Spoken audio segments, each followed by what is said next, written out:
forward to the game against Italy. Grace, good morning to you. How are you? Good morning, all good here. The performance against France had plenty of things to recommend it. And yet it's going to end up being the games probably against Scotland, Wales and Italy that define how Ireland feels about themselves at the end of the competition. So how do they improve on what they did last week and also make sure that they get out of this come hell or high water with a win? Yeah, I was talking to different people during the week and I was saying I'm sick of saying that Ireland could have won that, over the years, and that was definitely a case with Ireland-France last week. They had their opportunities, and I suppose with Italy, the big thing is Italy beat Ireland at home last year, and that was the first time that they'd done that. And Ireland are going to Parma. Italy have beaten Ireland in Parma twice, and there's some bad memories also of World Cup qualifiers against Scotland where they have lost to Parma. So as much as we talked last week about Ravenhill and Kingspan being a fortress, there'll be some bad memories for some of the Irish players going to Parma, and you hope that doesn't affect it. But from the team last year, we seen, small shoots happening and changes with Beeman and Scott Beeman in charge. Italy game just got away from them. I think now they won't take it for granted. They know, obviously, they're going to have to perform. Italy are a good side. They're very physical. We saw them last year disrupt England for a half. This year, seen them get good go-forward ball. And Ireland will know that they have to put in a better performance than they did against France, and they know that they can't take it for granted. How they do that, I think, from what we saw, the performance on Saturday, there's nothing majorly, catastrophe like that we need to fix. It's just a case of cutting out the errors.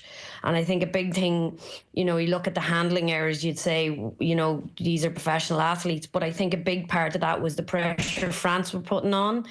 And just trying to get your timing, when you look at the likes of Emily Lane coming around the corner and forwards running off her, it's like, if I'm too late, she's getting hit and it's affecting that, or if I'm too early and she's getting blasted back. So it's a case of adjusting those runs, sorting out those errors, and then sorting out our kicking game. And I think if we do that against Italy, and due to our physicality and the squad that we have, I think we can definitely, get the win.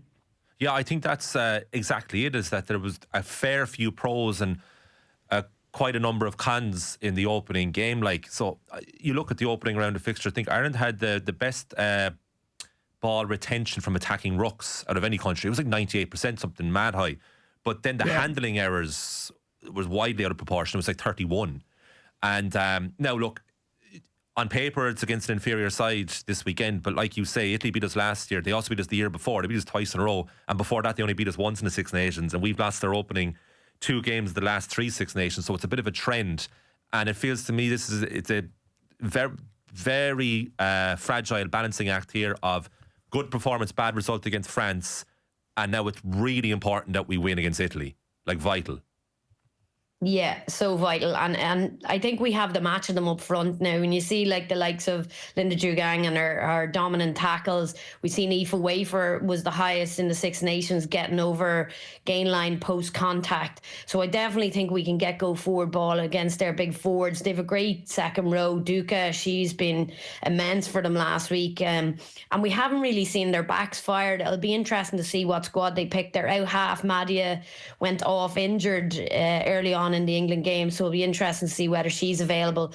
And you can watch out for Ragoni with the bright scrum cap.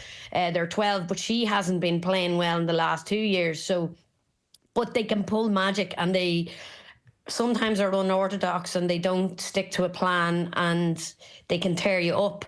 So Ireland just need to be aware. But as you say, we held a lot of our rucks, but if you watch the game, sometimes it felt like we ran out of forward numbers. So yes, we're holding on to our own ball, but then they have a new system in place. If you watch, they have a 4-pod, and then I think it might be a 2 and 2 after that. But they have a 4-force pod, which gets them good go forward ball. But at times they ran out of numbers. So they just maybe need to just tweak that slightly. Italy don't kick at all, and I think with Dana O'Brien's boot and Stacey Flood's, if we tidy up where those kicks go, you can pin Italy back into their own half and tie them in there with that physicality. And like, we matched France in that second half. You know, we scored some good tries off maul. Our line out was functioning really well. So, you know, we've a good platform. And I think just sometimes we went a bit lateral and didn't get ground. But I'd say they like that will hit a bit direct. Maybe hit a few more of the hard lines in those back moves. But it was good to see the backs move as well. So I think a well-rounded game rather than what we saw of Ireland of old of just kicking it away. 3 of our remaining 4 games in the Six Nations are away from home, and we've lost 10 of our last 11 away games. Why is that? Why are we so poor out of Ireland? I think we were just poor in general. I don't think, we were just poor. But yes, it is difficult to go away. I'm not really sure. I think there's a lot of pride in it. You know, when you go to Wales and you play Wales away and it's a team you maybe have beaten at home, there's just huge pride for these teams that they just go that extra mile to more effort, and the crowd maybe gets behind them a little bit.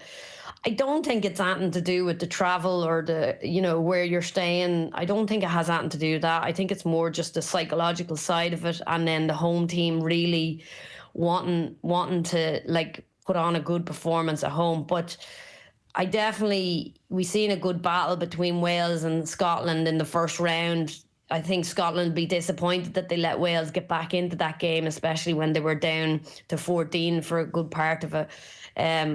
But Ireland have kicked on now. They've shown that they can beat the best in the world. They've put in a good 40 minutes performance against France, maybe just some errors that allowed France back in. At one stage, 2 points between them? But it's finishing off these teams, and I think going to Cardiff or going to Wales will be difficult, and going to Scotland, but I don't think it'll be as difficult as going to Italy. I think this will be the monkey off their back, putting in a good performance in Parma, settling those bad memories, and then, I think there's no problem with them then coming back and winning. And like, you look at last year, we lost away, but we were losing to France and England. Yeah, exactly. You know what I mean? Yeah. So that's a hard stat. The year before, we weren't in a good place. No, we didn't have our best players playing for the team, and there was, a debate about whether or not the 15s game was going to be sustainable, and we were preparing for the Olympics, essentially. The eggs were in the 7s basket. They're out of that now, and they're in the 15s basket because there's a World Cup coming. So this is the first time in a long time our best players are available and are being picked for the 15s game. Yeah, totally. And like the criticisms I would have had in previous years of, sevens coming in and out, and, only last year you were like, right, we have them for 2 games, or the year before it was like, oh, we have them for 2 games and then they're gone. And just that inconsistency of it. And it can't be for a happy camp when you're going, well, I'm dropped for the first 2 games, but I might be back in when they're away. So those criticisms are gone now. They're focusing purely on the 15s with the World Cup in mind in August, September. And then also, those sevens players that focus purely on sevens have played a lot of 15s rugby, which would have been another criticism. They've been playing Celtic Challenge. We've seen the likes of Stacey Flood and Amy Lee Costigan playing in the Celtic Challenge week in, week out, getting 10, 11 games, which is what we wanted, so that they are more focused on that 15s game, because it is totally different to sevens. So that's brilliant, and it causes a cohesive team that everyone knows what's happening. You get used to who you're playing with, what the little intricacies that they do. Do they step off their right foot? Do they do a little fade when they pass? And just getting your timings off each other, which is really, really important.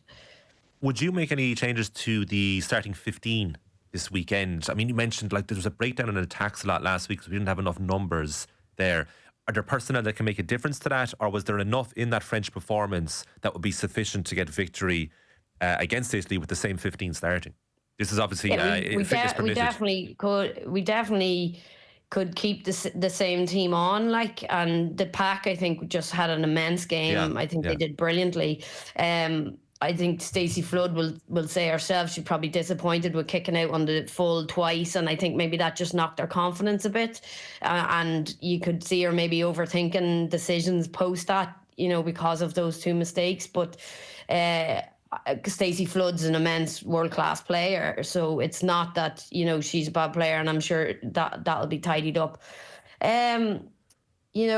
Corrigan had been in there on the wing previous in the last Six Nations. She's a lightning one, maybe for the pace of Italy. Do you put her in? And Amy Lee Koskin, I'm not too sure. But she's maybe one that I would like to see on the squad that you just haven't seen. But like, who do you drop for? Obviously, Anna McGann's a little less experience on the wing. She'd usually be a centre, but I'm sure as games go on, she'll bed into that position as well. You talked about the Italians not really kicking. Are we kicking enough and well enough?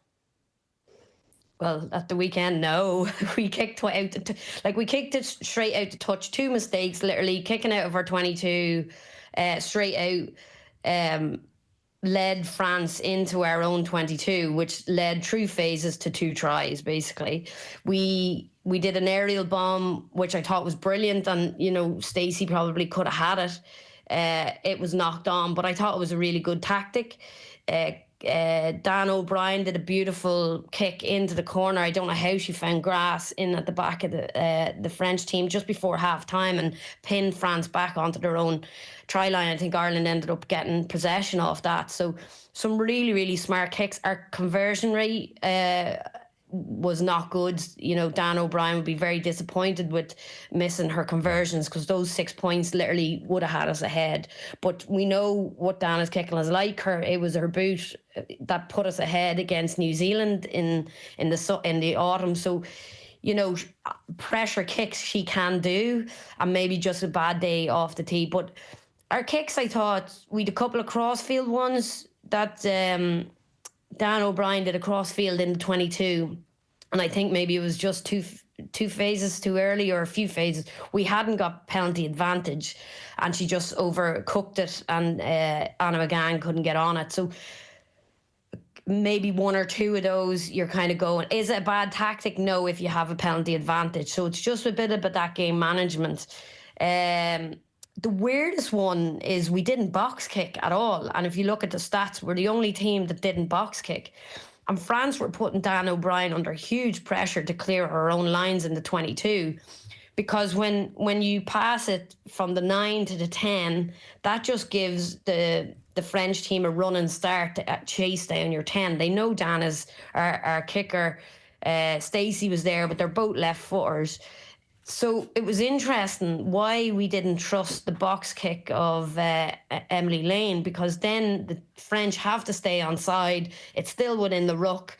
You're not losing the 10 metres that you're having to pass back to try and clear your lines. So it'll be interesting to see, is it that the skill set isn't there, or we don't trust it enough? Yeah.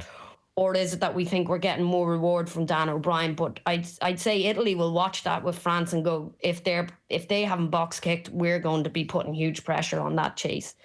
Can we improve our ball in hand attacking sufficiently for this weekend against Italy, do you think? Our which? The ball in hand attacking, so our passing particularly. I very much noted you said, when we were in attack against France, that we had a lack of teammates around the player in possession, and the team broke down. Is that fixable within a few days, or is that more of a medium-term problem that needs to be resolved?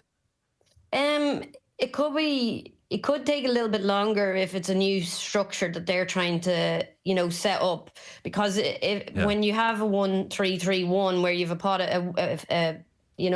back row on the one edge and a back row on the other edge, you kind of stay in your 3 pods, and there's not much dynamic movement. You can stay within that. When you're doing the structure they're doing, you have to readjust and reset, and it's very easy then for an extra player just to go into a ruck, and it feels safe for you, but you're actually going, no, that ruck is won, I need to move into a better position. So that could take a little bit longer, but I'm sure, they're smart players. They'll adapt that. The interesting thing for me was they passed really wide. So when the ball is in the air, when I pass that ball, that allowed the French defence to come up. And we've seen at times when we passed it to the edge, there was no space for the backs. 1, they were a little bit flat, but 2, it just gave that ball in air, just allowed France shoot up and close off. Obviously, we've seen Vernier get a red card for it because she was shooting up and closing off Eve Higgins. But when you look at the stats, Ireland had one of the widest passes. So it's a case of, do we tighten up those passes and isolate individual defenders so that they've, an option inside and outside a defender, instead of these big wide passes that allow teams come onto them and shut them down.